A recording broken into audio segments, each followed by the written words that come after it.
If you're a driving enthusiast, then Forza Motorsport 3 is a no-brainer for you.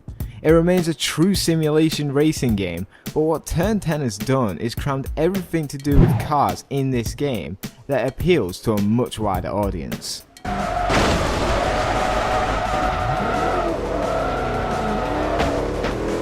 Let's start off with normally the worst part about a driving simulation game, the actual driving.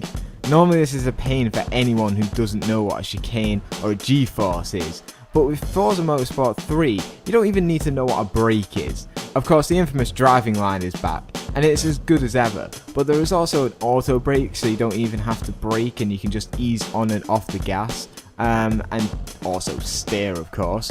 But there's also a rewind feature, so you don't, if you mess up on the final turn of an 8-lap race, you don't have to restart it from the start. But also, if you turn all these settings off, you get a truly difficult game.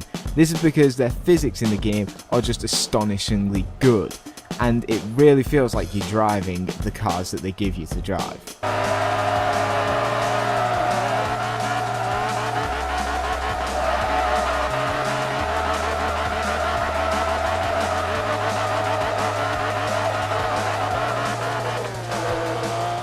There are over 400 cars in this game, and the chances are you won't see half of them. That's not a bad thing, but what it means is that if you have a favourite car, the chances are it's in this game.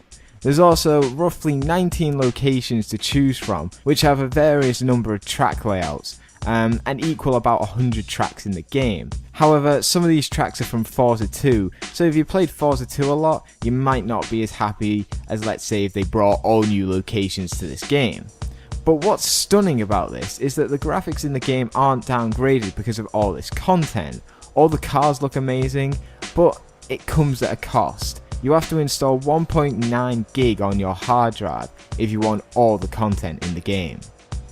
The single player in the game plays a lot like Forza 2, giving you a race with its own rules like a specific car class or a manufacturer, but unlike Forza 2, there is a much wider selection of races to choose from, so you won't find yourself having to buy a car that you really just don't want just to progress in the career. Another great feature is the auto upgrade. This allows you to take any car in the game and boost its performance up to the class you want, without having to know engine sizes and the likes, as the game does that for you and just says, hey, do you want this class? Yeah, well you have to pay this much. All this ease of use in the games comes to the great user interface it has. The white menus almost looks like a car showroom, and they're so easy to find the parts in the game that you won't get lost or feel like, oh, I don't know what part of the game does what.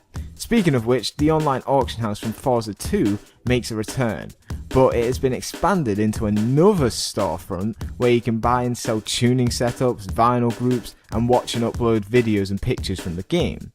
In online matches, you can also race up to 7 other people, and it's also been given a matchmaking system, making it much easier to use and find a race.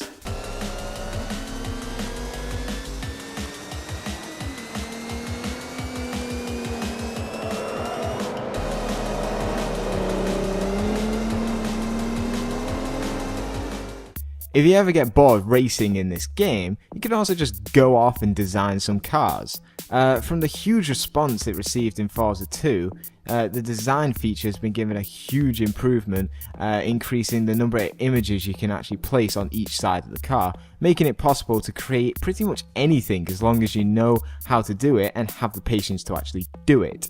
But if you're like me and just can't be bothered to do any of this stuff, then you can just go to the storefront and look at all these amazing designs that people have done and purchase the ones that you like that are specific to your car.